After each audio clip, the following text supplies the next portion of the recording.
My ex tried to turn our kids against me, so I showed them who their father really was. The divorce was ugly, but I thought the worst was over. Then Dex started his campaign. It began subtly. My 12-year-old daughter, Mira, would come home from weekends at his place with new attitudes. Dad says you only care about money, she'd mumble when I asked about school expenses. My 10-year-old son, Owen, stopped hugging me goodbye, claiming Dad said real men don't show emotion to their mothers. At first, I thought it was normal adjustment to the divorce. Kids act out when their world gets turned upside down, but the changes were too specific, too coordinated. Why did you steal Dad's inheritance? Owen asked one Tuesday after school. What inheritance? I said, genuinely confused. Dad's grandmother left him money, but you took it. That's why we had to sell the big house. My blood ran cold. Dex's grandmother had died 3 years before we even met. There was no inheritance. But somehow, my 10-year-old son believed I'd stolen money from a dead woman I'd never met. The manipulation got worse. Dex told them I'd stolen their college funds to buy myself jewelry. He showed them fake bank statements with my name on luxury purchases I'd never made. He convinced them I'd filed for divorce because I was jealous of his success. Look at this, Mira said one evening, shoving her phone in my face. Dad sent me a screenshot of your shopping at Tiffany's.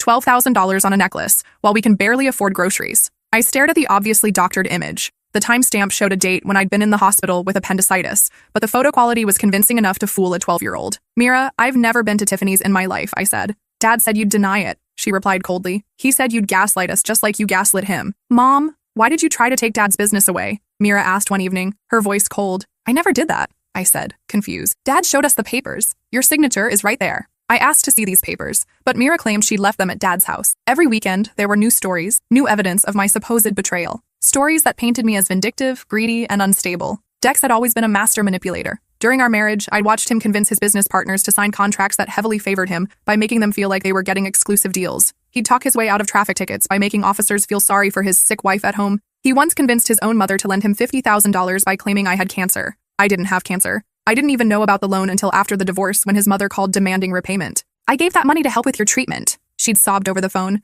Dex said you were too proud to ask for help yourself. When I explained that I'd never been sick, there was a long silence. He played the recording for me, she whispered. Your voice saying how scared you were about the diagnosis. What recording? Of you crying on the phone about the cancer. I realized then that Dex had recorded me during my miscarriage scare 3 years earlier, when I'd been terrified about abnormal test results that turned out to be nothing. He'd taken my genuine fear about a completely different situation and used it to defraud his own mother. But I'd never imagined he'd use those same tactics on our children. The psychological warfare escalated weekly. Dex created fake text message screenshots showing me bad-mouthing the kids to imaginary friends. He doctored photos to make it look like I was out partying while they were sick. He even recorded fake voicemails in a voice similar to mine, leaving cruel messages that he'd play for the children as proof of my instability. Listen to this, Owen said one Monday, holding up his tablet. A distorted voice that sounded vaguely like mine was saying, your father ruined my life, and now you two are going to pay for it. I never said that, I protested. Dad has the original voicemail, Owen replied. He saved it in case you tried to deny it. Within 3 months, both kids treated me like a stranger. They'd roll their eyes when I spoke, question every rule I set, and openly defend their father's version of events.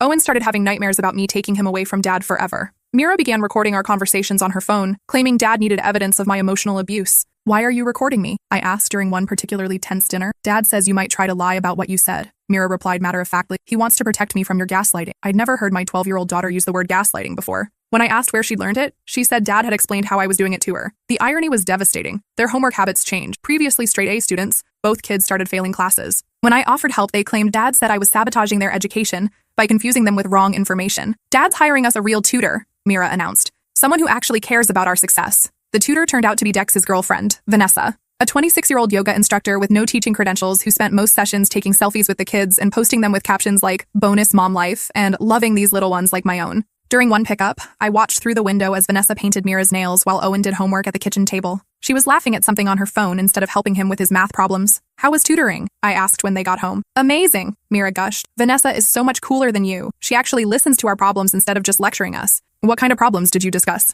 About how hard it is living with someone who's always angry and negative. I felt like I'd been slapped. I'm not always angry. Yes, you are, Owen chimed in. Vanessa says it's because you're jealous that Dad found someone better. I tried addressing this through our lawyers, but Dex claimed Vanessa was just a family friend helping out. The courts couldn't restrict him from having friends assist with homework. The manipulation became more sophisticated. Dex started hosting family meetings at his house where he'd present evidence of my supposed wrongdoing. He'd have the kids take notes and ask questions, making them feel like participants in uncovering the truth rather than victims of manipulation. We discussed your spending habits, Mira informed me after one such meeting. Dad showed us how you spent $800 on clothes last month while claiming we couldn't afford new school supplies. What clothes? I asked. The receipts were right there. Target, Old Navy, department stores. I pulled up my bank statements. The charges were real, but they were for the kids' back-to-school shopping, clothes and supplies for both of them. Those receipts were for your school things, I explained. Dad said you'd claim that. Mira replied with the confidence of someone who'd anticipated my response. But he explained how parents sometimes lie about what purchases are really for. My relationship with the kids deteriorated daily. They stopped calling to say goodnight when they were at his house. They forgot my birthday but threw an elaborate Father's Day celebration for Dex, complete with handmade cards thanking him for saving them from toxic negativity. The cards were heartbreaking to read. Owen had written, "Thank you for protecting me from Mom's anger and helping me understand that her problems aren't my fault." Mira's card read, "You're the only parent who really loves me. Thank you for showing me the truth even when it's hard to hear." Dex posted photos of the celebration on social media with the caption, "When children feel safe enough to express their real feelings, sometimes the truth hurts, but kids deserve honesty. Fatherhood, parental alienation, truth matters." The comments from his friends and family were brutal. Those poor babies. So brave of them to speak up. Their mother should be ashamed. I screenshotted everything, knowing it would be evidence of his campaign, but the damage to my reputation was already done. The breaking point came when Mira announced she wanted to live with Dad full-time. "You're just bitter and jealous," she said, using words that sounded foreign in her young voice. "Dad says you never loved us anyway. You only had kids to trap him." Owen nodded along, tears in his eyes. "Dad says you're trying to poison us against him, but he still loves you anyway. He feels sorry for you because you're sick in your head." "Sick in my head?" I repeated. Dad explained how some women get mental problems after divorce. Mira said with the authority of someone much older. "They can't accept that their husband found someone better, so they try to hurt innocent children. But Dad says it's not really your fault because you need help." The clinical way she delivered this diagnosis, clearly rehearsed, made my stomach turn. "He's taking us to a therapist who specializes in parental alienation," she continued. "Someone who can help us process the trauma you've caused." I stared at my daughter, the child I'd carried for 9 months, nursed through countless sleepless nights, cheered at every soccer game and school play. She looked at me with a mixture of pity and disgust that broke my heart. That night, I sat in my empty house and made a decision. If Dex wanted to play dirty, I'd show him what dirty really looked like. I started digging through old files, searching for something I'd buried years ago. Back when we were married, I discovered things about Dex that made my skin crawl. Things I'd kept secret to protect our children's image of their father. Things I should have used in the divorce. The first discovery had happened 3 years into our marriage. I'd been looking for our tax documents when I found a hidden email account on his laptop. What I saw made me physically sick. Dex had been having affairs throughout our entire relationship. Not just one or two, dozens of women. He documented everything like trophies, photos, videos, detailed emails describing what he'd done with each woman. Some were taken in our own bedroom while I was at work. But that wasn't the worst part. The worst part was reading his messages to these women about me. How I was pathetic and clingy. How he'd only married me because his father threatened to cut off his inheritance if he didn't settle down by 30. How he planned to divorce me once the kids were old enough that it wouldn't affect his image or his financial obligations. "My wife is so naive," he'd written to a woman named Celeste. "She actually believes I love her. Sometimes I feel bad for how easy it is to fool her. But she's useful. Good mother, keeps house, doesn't ask questions. Perfect cover for what I really want." Another message to a different woman. "The kids are props. Necessary for the family man image, but honestly just expensive and annoying. Thank God their mother does all the actual parenting. I just show up for photos and school events when other parents are watching." To a woman named Rebecca. "Elena thinks we have this perfect marriage because I tell her what she wants to hear. Women are so desperate to believe in fairy tales. A few flowers, some sweet words, and she'll forgive anything. It's almost too easy." The most devastating message was to someone called Miranda. "I've trained Elena not to question me by making her feel guilty whenever she gets suspicious. I tell her she's being paranoid or insecure and she immediately apologizes. It's pathetic how well it works. She'd rather live in denial than face the truth about what I really think of her." I'd confronted him that night. He'd cried, begged for forgiveness, promised it would never happen again. He'd convinced me that the other women meant nothing, that I was overreacting to harmless flirtation. "You're taking these messages out of context," he'd sobbed. "I was just trying to impress them. Men say stupid things when they're trying to get laid. It doesn't mean anything." "You called me pathetic," I'd whispered. "I was being an asshole to sound cool. You know I think you're amazing. Look at my actions, not some stupid emails to women who don't matter." He'd spent weeks proving his love. Flowers, romantic dinners, heartfelt apologies. He'd even suggested couples therapy to rebuild our trust. Like an idiot, I believed him. I should have left then. Instead, I stayed for the kids. The second discovery came a year later. I was organizing his office when I found a flash drive hidden behind his diploma. The contents were worse than the affairs. Dex had been embezzling money from his father's construction company for years. Fake invoices, phantom employees, diverted payments. He'd stolen over $400,000. His father trusted him completely, had even made him company treasurer, never suspecting his son was bleeding the family business dry. The scheme was sophisticated. Dex had created shell companies with names similar to legitimate suppliers. He'd submit invoices for materials never delivered, approve payments to employees who didn't exist, and skim percentage from every major contract. But Dex had gotten creative with covering his tracks. He'd been using my name and social security number for some of the fake accounts. If anyone discovered the theft, all evidence would point to me. Bank statements, tax documents, business filings, all showed me as the perpetrator. He'd even forged my signature on loan applications, creating a paper trail that made me look like the mastermind behind the embezzlement scheme. One particularly damning document showed me as the sole owner of a company called EM Construction Solutions, using my initials, that had received $80,000 in fraudulent payments over 6 months. The bank account was opened with my stolen identity, complete with fake ID documents using my photo. I was terrified. I made copies of everything and hid them, but I couldn't risk exposing him. Not when he'd framed me as his accomplice. If the truth came out, I'd go to prison while he claimed to be another victim of my greed. The third discovery was the most disturbing. 2 months before I filed for divorce, I found photos on his phone that made my blood freeze. Pictures of our children's friends during sleepovers. Close-ups of 12 and 13-year-old girls in their pajamas taken without their knowledge. Some photos were taken through the bathroom keyhole. Others showed girls sleeping, their blankets carefully adjusted to reveal more skin. There were hundreds of images, all of children who trusted him as a friend's father. The photos were organized into folders by child's name. Each folder contained dozens of images taken over multiple visits, suggesting a systematic pattern of behavior. The worst folder was labeled Best Shots and contained the most invasive images. Close-ups of sleeping children, photos taken from under stairwells looking up,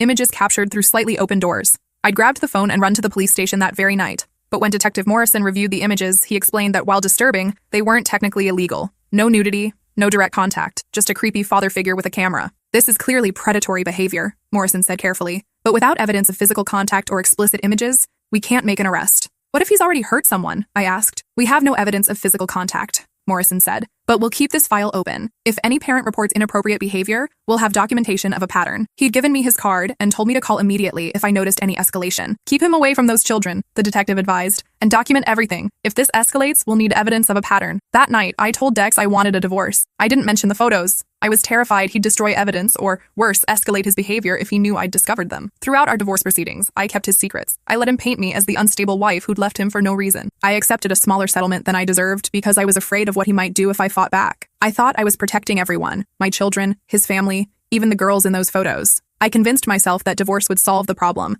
that removing him from our daily lives would keep everyone safe. But Dex hadn't extended me the same courtesy. He'd systematically destroyed my relationship with our children using lies and manipulation, turning them into weapons against me. Now, sitting in my attic with all this evidence spread before me, I realized my mistake. I'd tried to take the high road while he'd been digging tunnels underneath it. It was time for the truth. I spent the next week preparing. I made copies of everything, organized the evidence chronologically, and consulted with a new lawyer about the implications of revealing information I'd withheld during our divorce. You could have used this before, Attorney Sarah Chen said, reviewing the financial documents. I was scared, I admitted. He'd set me up to take the fall. But you have proof of the setup. These forged signatures, the timeline of when accounts were opened, it clearly shows fraud. She pointed to discrepancies in the handwriting analysis. Your real signatures have consistent pressure and flow. These forgeries show hesitation marks and different pen angles. Any handwriting expert would spot the differences immediately. What about the photos? She studied them carefully. Still not criminal, but definitely admissible as character evidence, especially combined with the other material. And my kids? Will this hurt them? Short term, yes, they'll be confused and angry. But long term, they deserve to know who their father really is.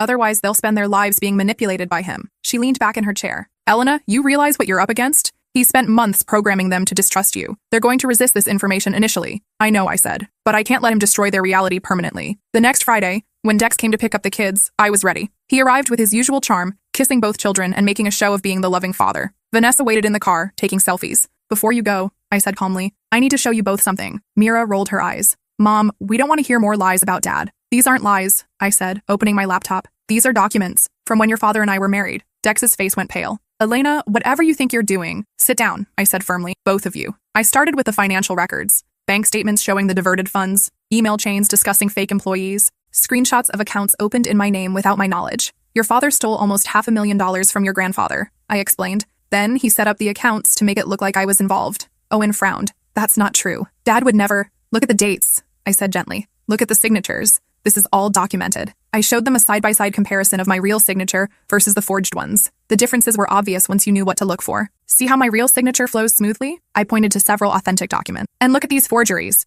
You can see where someone lifted the pen and started again. They're trying to copy my handwriting, but they're not natural. Mira studied the screen, her confidence wavering. Dad, is this real? Dex stood up abruptly. Your mother is fabricating evidence to make me look bad. This is exactly the kind of manipulation I've been warning you about. Then explain this, I said, pulling up the next folder. The email thread with his affairs filled the screen. I'd carefully edited out the explicit details, but the emotional manipulation was clear. His words about our marriage, about me, about his plans to leave once it was convenient. These are from 2018, I said quietly. 2 years before our divorce. Read what your father really thought about our family. Mira's hand covered her mouth as she read. Owen looked confused, too young to fully understand the implications. This can't be real, Mira whispered. Dad loves us. He loves our family. Keep reading, I said softly. The worst message was near the bottom. The kids are useful for keeping up appearances, but honestly, they're mostly just expensive and annoying. Thank God for their mother doing all the actual parenting. I can't wait until they're old enough that I can see them on my terms instead of pretending to care about homework and bedtime stories. Mira's face crumpled. You said you fought for custody because you loved us. Dex's charm cracked. You don't understand the context.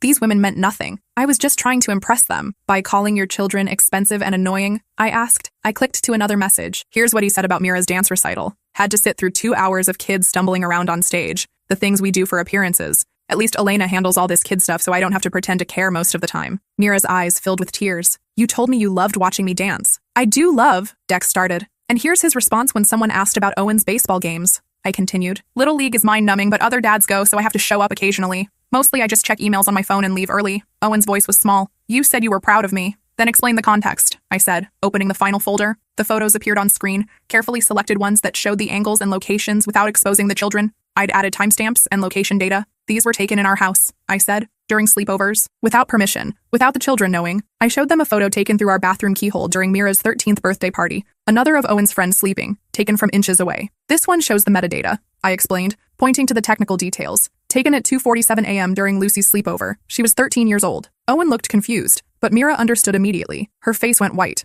You took pictures of my friends? She whispered. Those aren't what they look like, Dex said desperately.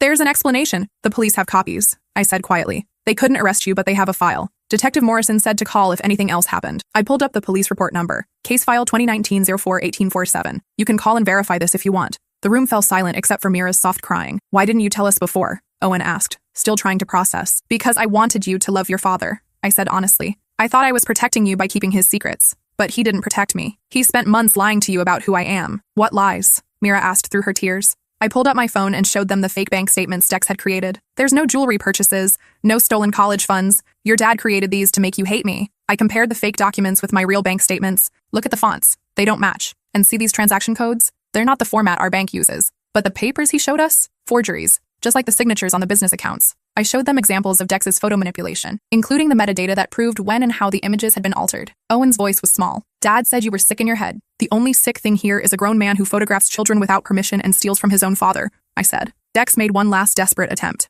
Your mother is vindictive. She's fabricated all of this because she can't handle losing in court. I have the original hard drives, I said calmly. The police have copies. Your father's old boss has copies. The timestamps can be verified. The bank accounts can be traced. I looked directly at him. Would you like me to call Detective Morrison right now? I held up my phone, his contact information clearly visible. Dex's shoulders sagged. The mask finally slipped completely. You vindictive bitch, he snarled. You've turned them against me. Watch your language in front of the children, I said calmly. Don't tell me how to talk to my kids. Actually, these documents show you rarely talk to your kids except when it benefits you, I replied. Would you like me to read some more of your messages about how tedious parenting is? I didn't turn them against you, I added quietly. I showed them who you really are. This will destroy them, he said, gesturing to the kids. No, I replied. Your lies were destroying them. The truth will set them free. Mira stood up, still crying. I want to go to my room. We can talk about this, I said gently. Or we can wait until you're ready. I need to think, she said. Owen followed his sister upstairs, shooting confused glances between his father and me. Dex and I sat in silence for several minutes. Outside, Vanessa honked the horn impatiently. You've destroyed my relationship with my children, he said finally. You destroyed it yourself, I replied. I just stopped covering for you. What do you want? I want you to stop lying to them about me. I want you to get therapy. And I want you to understand that if you ever manipulate them again, all of this goes public. You're blackmailing me. I'm protecting my children from their father, something I should have done years ago. They'll never forgive you for this. Maybe not, I said, but at least they'll know the truth. You've ruined their innocence. You ruined it when you decided to use them as weapons against me. The horn honked again, longer this time. Your girlfriend's waiting, I said. This isn't over, Dex said, standing up. Yes, it is, I replied. The only question now is whether you want to rebuild an honest relationship with them or lose them completely. That weekend, Dex didn't take the kids. He called and said he needed time to think. The following Monday, Mira came to me before school. Mom, I'm sorry I said those things about you not loving us. You don't need to apologize, I said, hugging her. He's very good at making people believe him. Were you scared? She asked. When you found all that stuff? Terrified, I admitted, but more scared of losing you forever. Why didn't Dad want us to know? Because the truth would have ruined his plans. He wanted to be the good parent while making me the villain. I feel so stupid, she said. All those things he showed us. I should have known they were fake. You're 12 years old, I said gently. It's not your job to fact-check your father. You trusted him because that's what children do. Over the next few weeks, the kids started asking questions. Real questions, not accusations. We talked about manipulation, about how adults sometimes lie, about why I'd kept secrets to protect them. Owen struggled more than Mira. He was younger, and his image of his father had been less complex. But gradually, he began to understand why certain things had never made sense. Why did Dad always have meetings when I had baseball games? He asked one evening. Because he only showed up when other parents were watching, I said gently. He cared more about looking like a good father than being one. But he said you wouldn't let him come. When did I ever stop him from going to your games? Owen thought about it. You didn't. You always asked if he was coming. That's right. And you always packed extra snacks in case he wanted to stay after. I did, but he never stayed, Owen said quietly. He always left before the game ended. The healing process was complicated. Both kids went through stages of grief, denial, anger, bargaining, depression. Some days they were furious with me for destroying their image of their father. Other days they were angry with him for lying. Most days they were just confused and hurt. I enrolled them in therapy with Dr. Patricia Williams, a specialist in parental alienation recovery. She helped them understand that both their love for their father and their anger about his deception were valid feelings. Children aren't supposed to have to choose sides, she explained to them. Your father put you in an impossible position by asking you to reject your mother based on lies. 3 months later, Dex started supervised visits. He'd entered therapy and anger management, though I suspected it was more about avoiding further consequences than genuine change. The kids saw him every other weekend, but their relationship remained strained. Mira was old enough to recognize his manipulation attempts. Owen was more forgiving, but maintained healthy skepticism. Dad keeps apologizing, Mira told me after one visit, but he also keeps making excuses. He says the affairs didn't mean anything because he didn't love those women. What do you think about that? I asked. I think it makes it worse. If he didn't love them, why did he hurt you for nothing? And he says the business thing was just borrowing money from Grandpa, but he never asked permission, Owen added. That's still stealing, right? What do you think? I asked. I think if you have to lie about it, you know it's wrong. The supervised visits revealed more concerning behavior. Dex spent most sessions trying to convince the kids that I'd manipulated the evidence somehow. He brought printed articles about false allegations and vindictive ex-wives, trying to plant seeds of doubt about my credibility. Dad gave us homework, Mira announced after one visit. He wants us to research parental alienation and false accusations. What do you want to do? I asked. I want to do the research, she said, but I want to look at both sides, not just the articles he picked. Her research project became an eye-opening experience. She learned about the difference between legitimate parental alienation and justified rejection of an abusive parent. She discovered that false allegations are far less common than the websites Dex had shown her claimed. Most importantly, she learned to trust her own instincts again. The article Dad gave me says children who reject a parent are always being manipulated, she told me. But that doesn't make sense. Sometimes kids have good reasons not to trust someone. 6 months after our confrontation, Dex's father discovered the embezzlement during a routine audit. The family business pressed charges. Dex served 18 months in county jail and was ordered to pay full restitution. The investigation revealed even more crimes. Dex had also been skimming from client escrow accounts and falsifying insurance claims. The total amount stolen exceeded $600,000. During his sentencing, I sat in the back of the courtroom with both kids. They'd asked to come, said they needed to see it. When the judge read the sentence, Mira squeezed my hand. Do you feel bad for him? She whispered. I feel bad for the person I thought he was, I said honestly, but not for the person he actually is. I feel bad for Grandpa, Owen said quietly. Dad stole from his own family. Grandpa said he's not angry at us, Mira added. He knows we didn't know. Dex's father had reached out after the arrest, apologizing for not believing me during the divorce. I should have listened when you tried to tell me something was wrong, he'd said. I was so focused on protecting my son that I failed to protect my grandchildren. After his release, Dex moved across the country for a fresh start. The kids talk to him occasionally, but they understand now who he really is. They're polite but distant, no longer vulnerable to his manipulation. The healing process was long and complicated. Both kids needed therapy to process the betrayal and learn to trust their own judgment again. Mira struggled with guilt over the things she'd said to me. Owen had nightmares about the photos, worried that his friends weren't safe around his father, but they were resilient. Slowly, they rebuilt their sense of reality without Dex's distortions. Dr. Williams helped them understand that their father's behavior wasn't their fault, and that loving someone doesn't mean accepting abuse or manipulation. You can love your father and still recognize that his actions were wrong, she explained. Love doesn't require blind loyalty. The kids also learned to recognize manipulation tactics,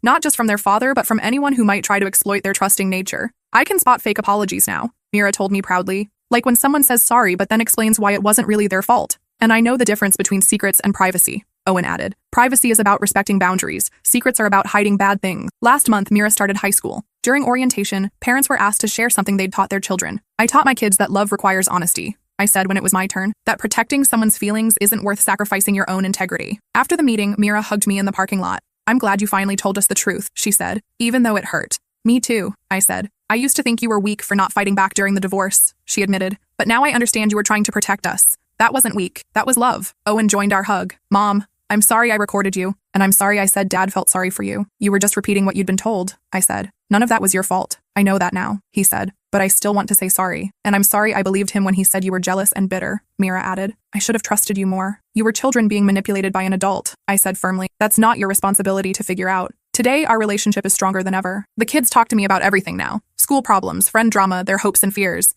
They know I'll tell them the truth, even when it's difficult. Mira is considering studying psychology in college. Inspired by her experience with manipulation and recovery, Owen wants to be a teacher, someone who protects children and helps them feel safe. I want to be the kind of adult who actually listens to kids, he told me, not someone who pretends to care but doesn't really. For the first time in years, I felt like I was finally the mother my children deserved. The mother who chose truth over comfort, protection over peace, and their futures over their father's lies. The mother who learned that sometimes love means destroying someone's illusions to save their reality. The mother who understood that the hardest battles are worth fighting when your children's souls are at stake.